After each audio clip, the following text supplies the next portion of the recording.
Vipengele vipo, vipengele kwenye dunia vipo.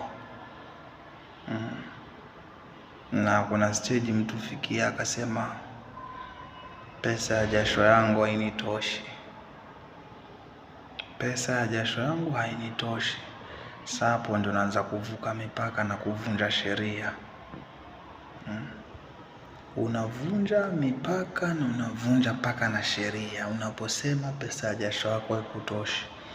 Ushaanza kuingia laini nyingine, yani sio laini ile inahitajika. Kwa hivyo unachokipata, na ukiwa hauna familia, hakuna mtu anakutegemea, inatakiwa ufanye makini sana.